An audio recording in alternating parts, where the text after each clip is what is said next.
शेतकऱ्यांसमोर अडचणी असताना कृषी मंत्री कुठे आहेत हे कोणालाच माहीत नाही, असं म्हणत रोहित पवार यांनी थेट कृषी मंत्र्यांवर टीका केली आहे।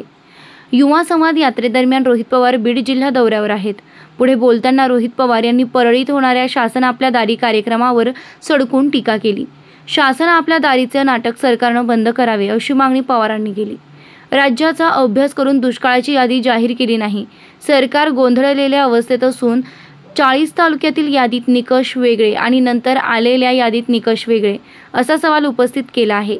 शेतकऱ्यांची खरी अडचण सरकारने समजून घेतली पाहिजे। तर शासन आपल्या दारी कार्यक्रमावरून शासनाने कितीही गाड्या पाठवल्या, कितीही अंश दाखवल्या तरी शासन आपल्या दारी कार्यक्रमाला लोक येतील असं मला वाटत नाही। सामान्य लोकांच्या दारी हे शासन आलं पाहिजे। इव्हेंट मॅनेजमेंट कंपनी सांगितले म्हणून लोकांना शासनाच्या दारी घेऊन जातं आणि 15 कोटी रुपये खर्च केला जातो। शासन आपल्या दारीचे नाटक सरकारने बंद करावे। शासनाने शेतकऱ्यांच्या दारी जाऊन अडचण समजून घेऊन मार्ग काढला पाहिजे असं रोहित पवार यांनी म्हटलं आहे। हे बघा, शेतकऱ्याला एवढ्या अडचणी असताना आपले कृषी मंत्री कुठे आहेत हे कोणालाच माहीत नाहीत। त्यांचं वक्तव्य सुद्धा कुठं आलेलं नाही। ते या जिल्ह्याचे नेते असले, या राज्याचे कृषी मंत्री असले तरीसुद्धा सुरुवातीला म्हणजे पहिल्यांदा जेव्हा दुष्काळाची यादी ही जाहीर झाली होती त्याच्यामध्ये फक्त 40 तालुके घेतले होते। खरं तर सरकारकडनं कुठलीही यादी जाहीर होत असताना राज्याचा अभ्यास करावा लागतो। अभ्यास करून ज्या ज्या तालुक्यामध्ये खऱ्या अर्थाने अडचण आहे त्या तालुक्यामध्ये दुष्काळ जाहीर करण्याची जबाबदारी ही सरकारची असते। पण हे सरकार इतकं गोंधळलेलं आहे, 40 तालुक्याची यादी पहिली जाहीर होते, त्याच्यामध्ये निकष वेगळे असतात आणि मग 15 दिवसानंतर लोकांचा रोष वाढल्यानंतर दुसरी यादी जाहीर केली जाते आणि त्याच्यात निकष वेगळे असतात। म्हणजे काय या सरकारमध्ये चाललेलं आहे हे कोणालाही माहीत नाही। दिवाळी या शेतकऱ्यांची गोड करणार असं सरकारने सांगितलं होतं। कुठल्या हेतूतून गोड करणार हे खरंच अजूनपर्यंत शेतकऱ्याला कळलेलं नाही। विम्याचे पैसे पोचलेले नाहीत, पोचले असले तरी 1200-1500 रुपये पोचलेले आहेत आणि दुष्काळ स्वतःच्या डोळ्यासमोर जे उभं पीक आहे ते जाणार हे माहिती असताना दिवाळी कशी गोड होणार?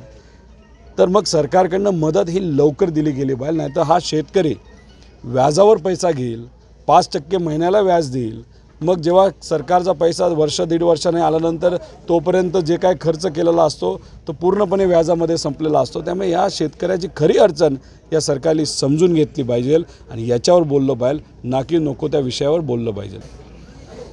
आता तो प्रोग्राम जेव्हा होईल तेव्हा कितीही गाड्या त्यांनी पाठवल्या, कितीही आमिष दाखवली तरी मला नाही वाटत लोक त्या कार्यक्रमाला येतील। शासन आपल्या दारी याचा स्पष्ट मराठीमध्ये अर्थ असा आहे की शासन आपल्या दारी म्हणजे सामान्य लोकांच्या दारी हे शासन आलं पाहिजे। पण या सरकारमध्ये एका इव्हेंट मॅनेजमेंट कंपनीने सांगितलं म्हणून लोकांना शासनाच्या दारी घेऊन नेलं जातं आणि मोठ्या सभेमध्ये 15 कोटी रुपये खर्च केला जातो आणि त्या 15 कोटीमध्ये तिथं भाषणं मोठी मोठी होतात। हे लोकांना नको आहे। आज जर आपण बघितलं डोल वेळेवर मिळत नाही, जे काही पैसा हे आशा सेविकांना जाहीर केला आहे तो सुद्धा अजूनपर्यंत मिळालेला नाही आणि त्याच्याचबरोबर अनेक इतर जे काही पेन्शनच्या स्कीम आहेत गरिबाच्या त्याच्यामध्ये सुद्धा पैसा हा वेळेवर मिळत नाही। त्यामुळे सरकारने हे जे काही नाटक आहे शासन आपल्या दारीचं हे बंद करावं आणि खऱ्या अर्थाने शासनाने शेतकऱ्याच्या कष्टकऱ्याच्या दारी जाऊन अडचण काय हे समजून घेऊन मार्ग काढायला पाहिजे।